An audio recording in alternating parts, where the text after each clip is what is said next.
Students ये 17वीं BPSC में ये क्वेश्चंस पूछा गया है। ये पूछा गया है कि 14th term of the sequence बताइए।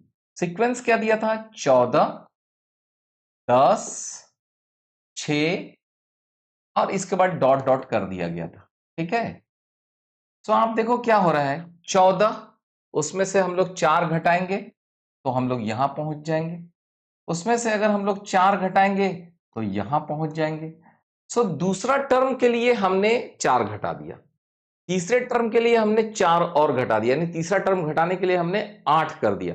Just you try to understand कि जो सेकंड टर्म है, second is equal to 14 minus 4 into 1। उसी तरह जो थर्ड टर्म है तो वो है आपको 14 माइनस 4 इंटू 2। देख रहे हैं? तो अगर इस लॉजिक से आप चलते हो तो आपके पास 14वां टर्म क्या होगा?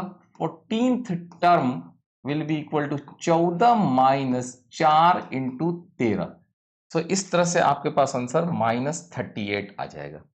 सो ये बेसिकली जो है मैथ्स में क्लास 10 में अरिथमेटिक प्रोग्रेशंस है, एपी का क्वेश्चंस है कि उसमें आपको TN is equal to A plus N minus 1 into D होता था। सो वहां से हम लोगों ने ये चीज डिराइव किया है। बट आप सिंपल लॉजिक लगा सकते हो कि बेटा एक बार घटाया है, यहाँ पे एक बार और घटाया है, तो 2 बार घटने से थर्ड टर्म मिलता है। ठीक है, एक बार घटने से सेकंड टर्म, 2 बार घटने से थर्ड टर्म, फिर एक तीसरी बार घटने से जो है आपको फोर्थ टर्म मिलता है। तो इसका मतलब यह है कि 14वां टर्म के लिए देखो, दूसरा टर्म के लिए एक बार, तीसरे टर्म के लिए 2 बार, चौथे टर्म के लिए 3 बार, तो 14वां टर्म के लिए 13 बार ऐसे घटाएंगे तो आपको निकल के आ जाएगा ये -38।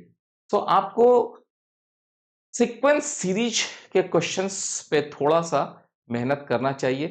सीक्वेंस सीरीज के क्वेश्चंस आगे बीपीएससी के एग्जाम्स में आ सकते हैं। Thank you.